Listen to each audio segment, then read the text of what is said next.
Hi Exiles, Old Man Gaming here, back with my second build showcase, my Icy-Fire Stormweaver. Today, I'll be running a T15 map to show you what this build can do.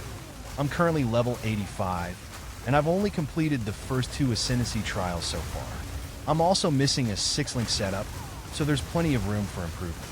I still enjoy my mercenary build, but it's hit a bit of a wall. I either need a better weapon or significantly more evasion to push that build further.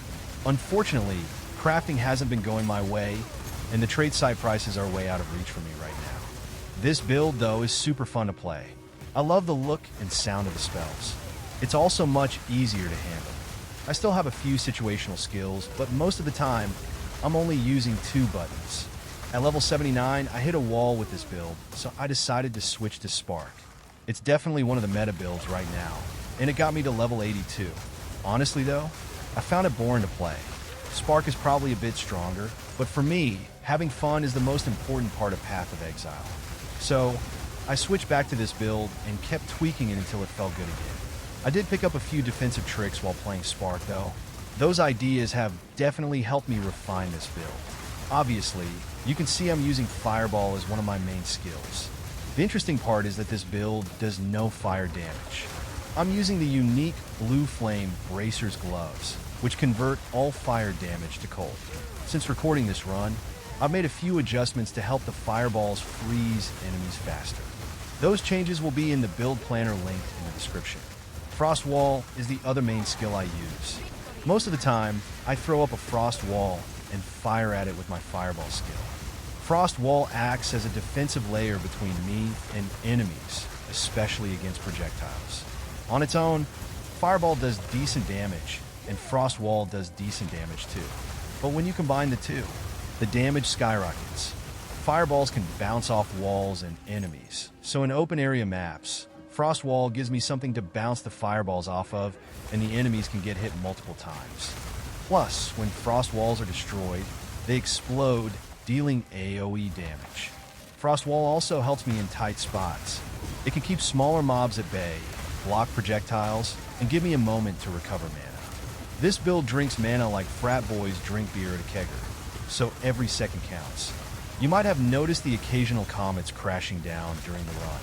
Those are triggered by a cast on freeze setup paired with Spell Echo, which allows me to summon 2 comets at a time. While this setup has been nerfed, it still feels impactful. The comets don't just look awesome, they deal a ton of damage and add an extra layer of automation to the build. I also use Frost Bomb against tougher enemies. It works great when paired with Hypothermia, applying a solid amount of cold exposure to rares and bosses. On maps with tighter spaces, I can throw up a Frost Wall, lob a Frost Bomb, and blow up entire packs at once. Cold Snap is another skill I rely on. When I'm running around and see a single mob frozen, I'll use Cold Snap to finish them off. Against rares and bosses, it doesn't always kill them outright, but it does a ton of damage and helps speed things along. For defenses, I've managed to cap all my resistances at 75%, including Chaos. I could definitely use more life and mana, but that will come with better crafting rolls. When it comes to gear, focus on capping your resistances first.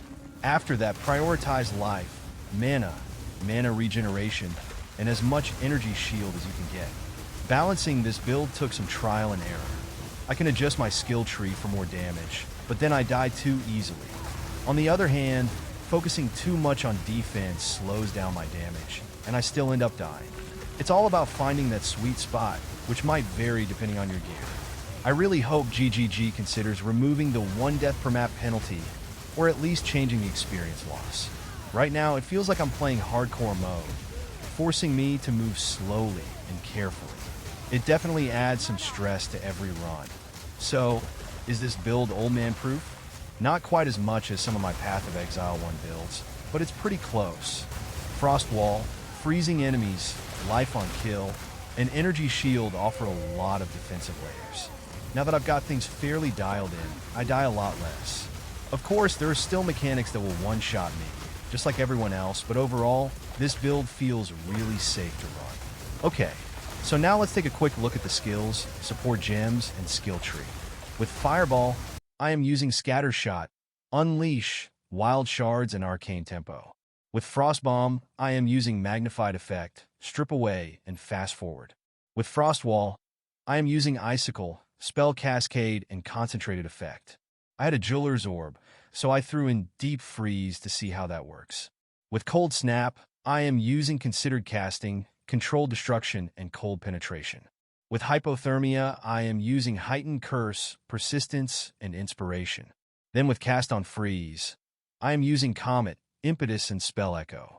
Then as an added layer of defense, and some utility if you have enough spirit, I have Arctic Armor. With Arctic Armor, I am using Clarity, Vitality, and Cannibalism. So in the tree I started with damage nodes until I was about level 35 or so, then changed the bottom to start out grabbing the energy shield nodes here on the right side, along with some mana regeneration nodes.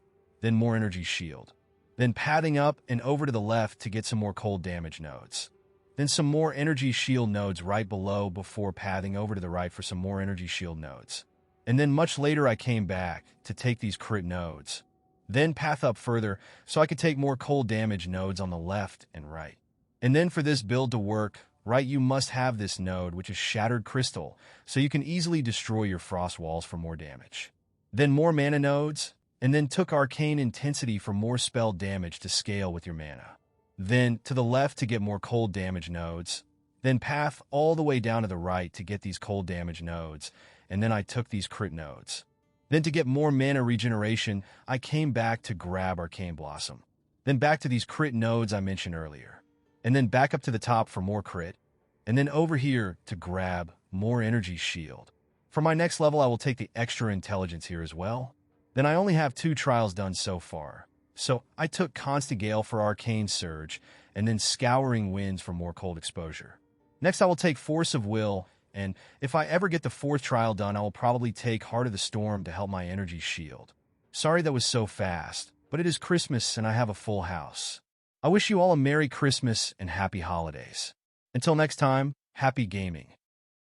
Thank you for watching. Don't forget to like and subscribe.